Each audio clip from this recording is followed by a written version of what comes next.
మీ బంగారం తాకట్లో ఉందా? మీరు విడిపించుకోలేక ఇబ్బంది పడుతున్నారా? ఇంకెందుకు ఆలస్యం? ఆచారి గోల్డ్ ఈ నెంబర్స్కి కాల్ చేయండి, మీ డబ్బులు సేవ్ చేసుకోండి.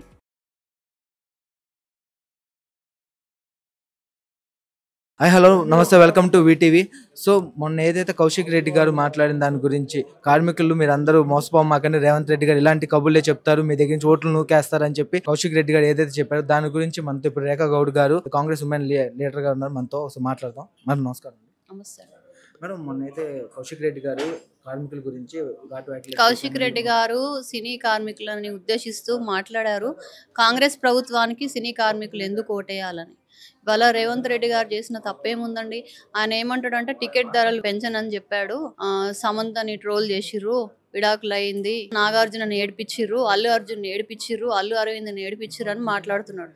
ఇవాళ సినిమా ఇండస్ట్రీకి కాంగ్రెస్ పార్టీ కానీ రేవంత్ రెడ్డి గారు పక్షపాతి కాదు అనడానికి ఒక ఉదాహరణ, అదే అల్లు అర్జున్కి గద్దర్ అవార్డు ఇచ్చి సత్కరించింది కాంగ్రెస్ పార్టీ కదా. ఇక్కడ అర్థమవుతుంది కదా. తొక్కిసల ఆటలో మహిళ చనిపోయి అల్లు అర్జున్ గారు కాంట్రవర్సీలో చిక్కుకుంటే అది రేవంత్ రెడ్డి గారికి ఏం సంబంధం అండి? దాన్ని తీసుకొచ్చి బైపోల్ ఎలక్షన్స్కి చుడతాడు. ఇవాళ నాగార్జున గారే కన్వర్షన్ విషయంలో ముందుకొచ్చి ఆయన ప్రభుత్వానికి అనుకూలంగా ఒక మంచి మనసుతోటి ఆయన మిస్టేక్ని ఆయన ఒప్పుకొని మీరందరూ కూడా గవర్నమెంట్కి సహకరించాలని ముందుకొచ్చాడు. ఇవాళ నాగార్జునని ఏడిపించిండని మాట్లాడతాడు. సమంత పర్సనల్ లైఫ్ గురించి కౌశిక్ రెడ్డి మాట్లాడుతూ కాంగ్రెస్ని బ్లేమ్ చేస్తుండు. సమంత గారి విడాకులు ఎప్పుడైందండి? వాళ్ళ గవర్నమెంట్ ఉన్నప్పుడే అయింది. అప్పుడే రూమర్స్ వచ్చినాయి, అప్పుడే ఫోన్ ట్యాపింగ్ల వల్లనే అయిందని చెప్పి రూమర్స్ వాళ్ళ మీద వచ్చినాయి. దాన్ని తీసుకొచ్చి రేవంత్ రెడ్డి గారికి చుడతాడు. ఏమన్నా అర్థం ఉందా?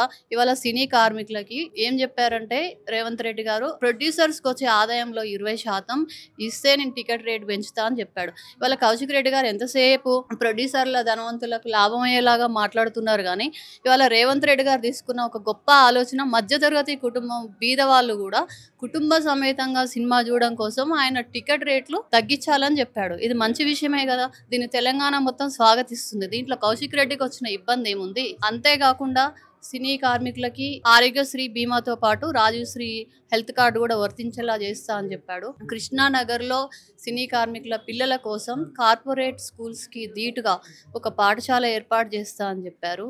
తర్వాత ఫ్యూచర్ సిటీ దాంట్లో కూడా సినిమా కార్మికులకు సముచిత స్థానం కల్పిస్తా అని చెప్పారు. పొద్దున్న లేస్తే కేసీఆర్ నేను ఎన్టీఆర్ అభిమానిని, నా కొడుక్కి తారక రాముడు అని పెట్టుకున్నా అని చెప్తాడు కదా. మరి 9 సంవత్సరాలు వాళ్ళ గవర్నమెంట్ ఉన్నప్పుడు ఎన్టీఆర్ విగ్రహాన్ని ఎక్కడన్నా ప్రతిష్ఠించాడా తెలంగాణలో? ఇవాళ కాంగ్రెస్ ప్రభుత్వం నిన్న రేవంత్ రెడ్డి గారు క్లియర్ గా చెప్పారు, నవీన్ యాదవ్ గెలవగానే అమీర్పేటలో ఎన్టీఆర్ గారి విగ్రహం స్థాపిస్తానని చెప్పాడు. అది ఒక సినీ దిగ్గజానికి, రాజకీయ దిగ్గజానికి కాంగ్రెస్ ప్రభుత్వం కానీ రేవంత్ రెడ్డి గారు ఇచ్చే మర్యాద క్లియర్ గా తెలిసిపోతుంది ఏ గవర్నమెంట్ సినిమా కార్మికులకు అన్యాయం చేసింది అనేది.